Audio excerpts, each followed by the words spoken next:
Viewers, আশা করি ভালো আছো। প্রতিবারে না আপনার সামনে নতুন আরেকটি ভিডিও নিয়ে চলে আসলাম। আজ একটি আপডেট দিয়েছে শিক্ষা বোর্ড থেকে যে এইচএসসি 2025-এর যে প্রশ্ন পাস নিয়ে আজকে এই নিয়ে আলোচনা করব। যে একটি জেলার কিন্তু অর্থাৎ একটি বিভাগের কিন্তু যে প্রশ্নটা পাস হয়ে গেছে, কীভাবে পাস হয়েছে এ টু জেড কিন্তু আজকে ভিডিওতে আলোচনা করবো। তাহলে ভিডিওটা কন্টিনিউ করবেন, কোনো স্কিপ করবেন না। তার আগে বলেন, আপনি এই চ্যানেল নতুন হয়ে থাকেন তার আপনার সাথে রিকোয়েস্ট থাকবে যে এই ধরনের নিত্য নতুন ভ্যালিডেশন আপডেট সবার আগে পাওয়ার জন্য অবশ্যই চ্যানেলটি সাবস্ক্রাইব করে পাশে থাকবেন। কারণ আপনার লাইক এবং সাবস্ক্রাইবের কারণে কিন্তু নতুন আরেকটা ভিডিও তৈরি করার অনুপ্রেরণা সৃষ্টি করে। আপনার এইচএসসি 2025 সালে যারা পরীক্ষাটা দেবেন, যে মাধ্যমিক এবং উচ্চ মাধ্যমিক শিক্ষা বোর্ড রাজশাহীর আওতাধীন নোয়াগাঁ জেলার ডামহরহাট উপজেলায় সরকারি এমএন ডিগ্রি কলেজের জন্য বরাদ্দকৃত এইচএসসি পরীক্ষা 2025-এর প্রশ্নপত্রের 3টি টাক ডামহরহাট থানার লকার রুমে সংরক্ষণ করা হয়।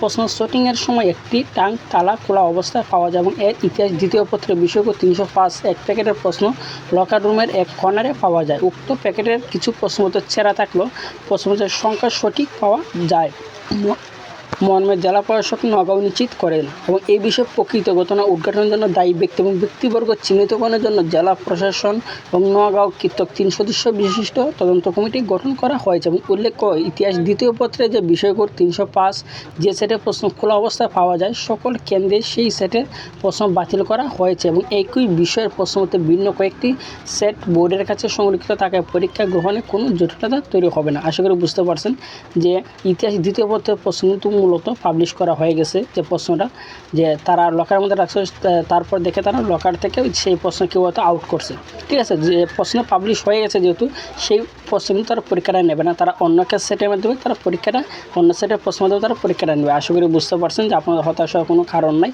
তারপরে না হবে তখন অবশ্যই কমেন্ট করে জানাবেন। আর যদি ভিডিওটি ভালো লাগে তাহলে অবশ্যই লাইক দেবেন। আপনি যদি এই চ্যানেল নতুন হয়ে থাকেন তারা আপনার সাথে রিকোয়েস্ট থাকবে যে এই ধরনের নিত্য নতুন ভ্যালিডেশন আপডেট সবার আগে পাওয়ার জন্য অবশ্যই চ্যানেলটি সাবস্ক্রাইব করে পাশে রাখবেন। ধন্যবাদ, দেখা হবে অন্য কোনো ভিডিওতে।